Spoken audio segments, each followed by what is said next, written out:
ಬೆಳಗಿನ ಶೆಡ್ಯೂಲ್ ಎಷ್ಟೇ ಬ್ಯುಸಿಯಾಗಿದ್ದರೂ ಕೂಡ ಈ ಒಂದು ಬ್ರೇಕ್ಫಾಸ್ಟನ್ನ ತುಂಬ ಈಸಿಯಾಗಿ 10 ನಿಮಿಷದಲ್ಲಿ ಮಾಡಿಬಿಡ್ಬೋದು.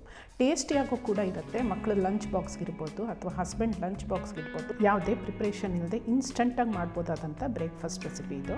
ಮನೇಲಿರೋ ಪದಾರ್ಥದಲ್ಲೇ ತುಂಬ ಈಸಿಯಾಗಿ ಮಾಡ್ಬೋದು. ಟೇಸ್ಟ್ ಕೂಡ ಅಲ್ಟಿಮೇಟ್ ಆಗಿರುತ್ತೆ.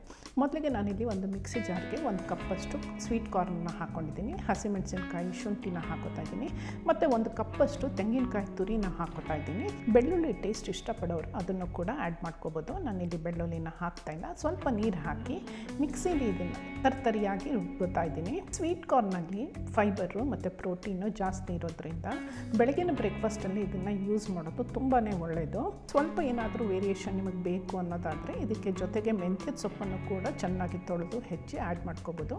ನಾನಿಲ್ಲಿ ಈರುಳ್ಳಿ, ಕೊತ್ತಂಬರಿ ಸೊಪ್ಪು ಮತ್ತು ಸ್ವಲ್ಪ ಮಸಾಲೆ ಸಾಮಾನನ್ನು ಆ್ಯಡ್ ಮಾಡಿ ರೊಟ್ಟಿನ ರೆಡಿ ಮಾಡ್ತಾಯಿದ್ದೀನಿ. ದಪ್ಪದಾಗಿ ಹೆಚ್ಚಿಟ್ಕೊಂಡಿರೋಂಥ ಈರುಳ್ಳಿನ ಈ ಒಂದು ವೆಜಿಟೇಬಲ್ ಕಟರಲ್ಲಿ ಆ್ಯಡ್ ಮಾಡಿ ಇದನ್ನು ಸಣ್ಣದಾಗಿ ಹೆಚ್ಕೋತೀನಿ. ಈರುಳ್ಳಿ ಸಣ್ಣದಾಗಿದ್ದಷ್ಟು ಹಿಟ್ಟಿಗೆ ಚೆನ್ನಾಗಿ ಹೊಂದ್ಕೊಳ್ಳುತ್ತೆ. ನೆಕ್ಸ್ಟ್ ಈಗ ನಾನಿಲ್ಲಿ 1 ಕಪ್ಪಷ್ಟು ಅಕ್ಕಿ ಹಿಟ್ಟನ್ನು ಹಾಕ್ಕೊಂಡಿದ್ದೀನಿ. ರುಚಿಗೆ ತಕ್ಕಷ್ಟು ಉಪ್ಪನ್ನು ಕೂಡ ಇದಕ್ಕೆ ಆ್ಯಡ್ ಮಾಡ್ಕೊತಾ ಇದ್ದೀನಿ. ಹಾಗೆ 1 ಸ್ಪೂನ್ನಷ್ಟು ಜೀರಿಗೆನ ನಾನಿಲ್ಲಿ ಆ್ಯಡ್ ಮಾಡ್ತಾಯಿದ್ದೀನಿ. ನೀವು ಬೇಕಾದ್ರೆ ಸೋಂಪನ್ನು ಕೂಡ ಆ್ಯಡ್ ಮಾಡ್ಕೋಬೋದು. ಸ್ವಲ್ಪ ಕ್ರಂಚಿಯಾಗಿರಬೇಕು ಅನ್ನೋರು ಕಡಲೆಕಾಯಿ ಬೀಜನ ಹುರಿದು ಸಿಪ್ಪೆ ತೆಗೆದು ಪುಡಿ ಮಾಡಿ ಅದನ್ನು ಕೂಡ ಹಾಕೋಬೋದು. ಈಗ ನಾನು ಸಣ್ಣದಾಗಿ ಹೆಚ್ಚಿಟ್ಕೊಂಡಿರೋ ಅಂಥ ಈರುಳ್ಳಿನ ಈ ಹಿಟ್ಟಿಗೆ ಹಾಕೋತಾ ಇದ್ದೀನಿ. ಈರುಳ್ಳಿನ ಹೆಚ್ಚಾಗಿ ಹಾಕಿದಷ್ಟು ರುಚಿ ಕೂಡ ಜಾಸ್ತಿ ಇರುತ್ತೆ.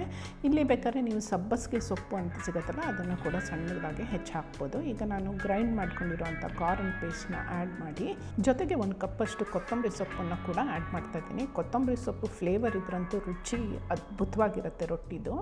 ಈಗ ಇದನ್ನೆಲ್ಲ 1 ಸ್ಪೂನಲ್ಲಿ ಚೆನ್ನಾಗಿ ಮಿಕ್ಸ್ ಮಾಡಿಕೊಂಡು ಇದು ಹದ ನೋಡ್ಕೋಬೇಕಾಗತ್ತೆ.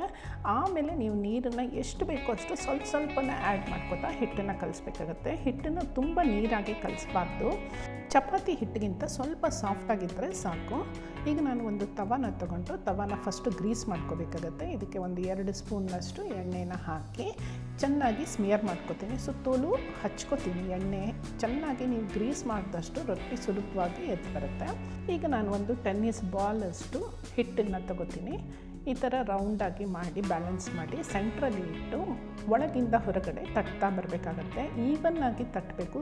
ಎಲ್ಲ ಕಡೆಯೂ ಹಿಟ್ಟು ಸಮನಾಗಿ ಹರಡ್ಕೋಬೇಕು. ಒಂದು ಕಡೆ ದಪ್ಪ ಒಂದು ಕಡೆ ತೆಳ್ಳಗೆ ಇರಬಾರ್ದು. ಸೊ ಆ ರೀತಿ ಲೆವೆಲ್ಲಾಗಿ ತಟ್ಕೋತಾ ಹೋದರೆ ಎಲ್ಲಿ ದಪ್ಪ ಇದೆ ಅಂತ ನೋಡಿ ಅಲ್ಲಿ ತಟ್ತಾ ಹೋದರೆ ಸುಮ್ಮನೆ ಟ್ಯಾಪ್ ಮಾಡಿದ್ರೆ ಸಾಕು. ನೀವು ಜೋಳದ ರೊಟ್ಟಿ ಬಡ್ದಂಗೆಲ್ಲ ಬಡಿಯೋದೇನು ಬೇಡ.